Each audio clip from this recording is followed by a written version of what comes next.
गावातल्या टपरीवर मिळणारी देशी दारू आणि शहरातल्या पबमध्ये थंडगार ग्लासात सर्व्ह होणारी बियर, दोन्ही एका शब्दात दारू म्हणून ओळखल्या जातात. पण प्रत्यक्षात या दोन पेयांमध्ये जमीन आसमानचा फरक आहे. एकीकडे तीव्र वास, कडू चव आणि झटपट नशा देणारी देशी दारू, तर दुसरीकडे सौम्य चव, हलकी नशा आणि सोशल ड्रिंक म्हणून ओळखली जाणारी बियर. बाहेरून पाहिलं तर दोन्ही नशा देणारी पेय आहेत, पण आतून पाहिलं तर त्यांची निर्मिती, प्रक्रिया, उद्देश, परिणाम, मानसिकता, संस्कृती आणि समाजातील प्रतिमा हे सगळं पूर्णपणे वेगळंच आहे. म्हणूनच प्रश्न असा उभा राहतो की देशी दारू आणि बियर यात नेमका फरक काय असतो? आणि हा फरक फक्त पेयाचा नसून तो जीवनशैलीचा, विचारसरणीचा आणि हा फरक फक्त पेयाचा नसून तो जीवनशैलीचा, विचारसरणीचा आणि समाज रचनेचाही आरसा आहे का? पाहूयात या व्हिडिओच्या माध्यमातून. त्याआधी संपूर्ण व्हिडिओ पाहण्यासाठी चॅनलला सबस्क्राईब करा. नमस्कार, मी तन्वी सुनील आणि आपण पाहत आहात थेट वास्तव. तत्पूर्वी जे विद्यार्थी कोणत्याही फॅकल्टीमधून ग्रॅज्युएशन करत असतील आणि ज्यांचं स्वप्न IT क्षेत्रातील सर्वोच्च कंपनीमध्ये लाखोचं पॅकेज मिळवायचं आहे, त्यांनी स्क्रीनवरती दिलेल्या नंबरवरती कॉन्टॅक्ट करा. तुम्हाला तिथे संपूर्ण मार्गदर्शन केलं जाईल. देशी दारू ही प्रामुख्याने स्थानिक पद्धतीने तयार केली जाणारी मद्यपेय असते, जिची निर्मिती प्रक्रिया तुलनेने साधी, कमी तांत्रिक आणि कमी शुद्धीकरणाची असते. मॉसेस, साखरेचा कचरा, धान्य, भात, तांदूळ, कधी कधी फळांपासूनही ती बनवली जाते. यात डिस्टिलेशन आणि फिल्टरेशन मर्यादित प्रमाणात होतं, त्यामुळे त्यामध्ये अशुद्ध घटक राहण्याची शक्यता जास्त असते. याच कारणामुळे देशी दारूचा वास तीव्र, चव कडू आणि शरीरावरचा परिणाम झपाट्याने जाणवणारा असतो. काही मिनिटातच डोके गरगरतं, शरीरावर ताण येतो, डोळे जड होतात आणि नशा थेट डोक्यावर चढते. ही फास्ट इफेक्ट दारू असते, कमी वेळेत जास्त परिणाम देणारी. बियरची निर्मिती प्रक्रिया मात्र पूर्णपणे वेगळी आहे, अधिक वैज्ञानिक आणि नियंत्रित असते. बार्ली, जव, हॉप्स, पाणी आणि ईस्ट यांच्या किण्वन प्रक्रियेतून बियर तयार होते. हीच प्रक्रिया ठराविक तापमान, ठराविक वेळ आणि ठराविक प्रमाणानुसार केली जाते. त्यामुळे चव, वास आणि गुणवत्ता तुलनेने स्थिर आणि संतुलित असते. बिअरमध्ये अल्कोहोलचे प्रमाण कमी असते, त्यामुळे नशा हळूहळू चढते. शरीरावर लगेच परिणाम होत नाही, तर वेळेनुसार जाणवतो. म्हणूनच बिअरला स्लो इफेक्ट पेय म्हटलं जातं. ही नशा देते, जी हळूहळू सौम्य पद्धतीने. देशी दारूचा उद्देश मुख्यतः थेट नशा मिळवणं असतो. ती चवीसाठी, सुगंधासाठी किंवा अनुभवासाठी घेतली जात नाही, तर डोक्यात चढण्यासाठी घेतली जाते. त्यामुळेच तिचा वापर अनेकदा मानसिक ताण, आर्थिक अडचणी, वैयक्तिक दुःख, नैराश्य, बेरोजगारी किंवा व्यसनात्मक सवयींशी जोडलेलं दिसतं. ती एक प्रकारची मानसिक पळवाट बनते. वास्तवापासून दूर जाण्यासाठी वापरलेलं साधन. बियर मात्र वेगळ्या मानसिकतेतून घेतलं जातं.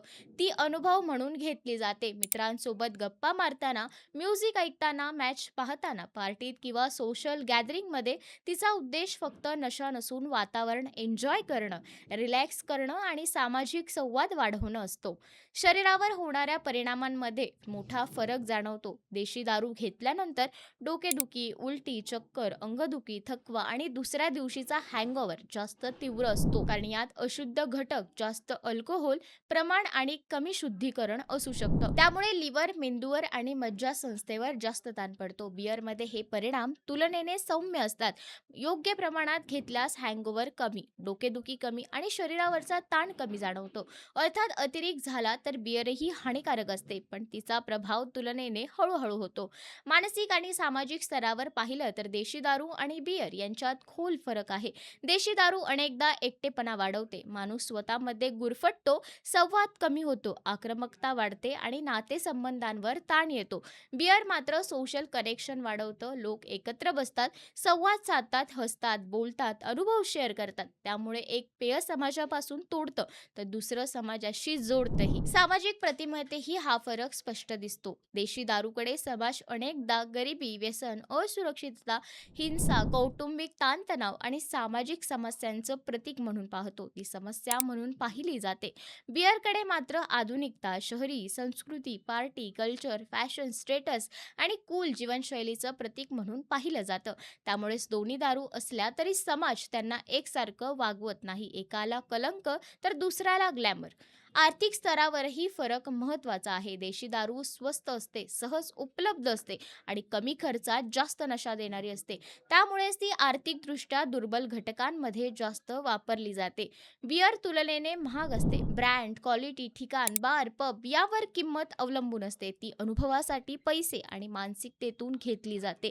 म्हणजेच नशेसाठी नाही तर वातावरणासाठी सेवा, जागा आणि अनुभवासाठी पैसे दिले जातात.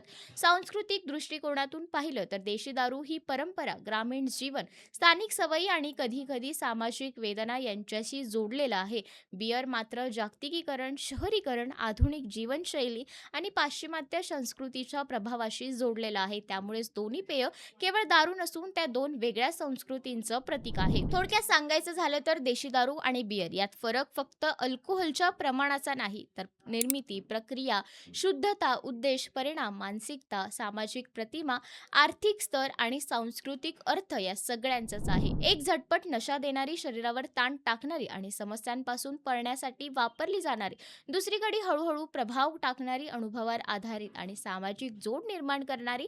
म्हणून दोन्ही दारू असल्या तरी त्या एकाच वर्गातल्या नाहीत. त्या दोन्ही वेगळ्या जगांची, दोन वेगळ्या विचारसरणींची आणि दोन वेगळ्या जीवनशैलीची प्रतिनिधी आहेत. अशाच वास्तवाची जाणीव करून देणाऱ्या महत्त्वपूर्ण व्हिडिओसाठी लाईक, शेअर, सबस्क्राईब करायला विसरू नका. धन्यवाद.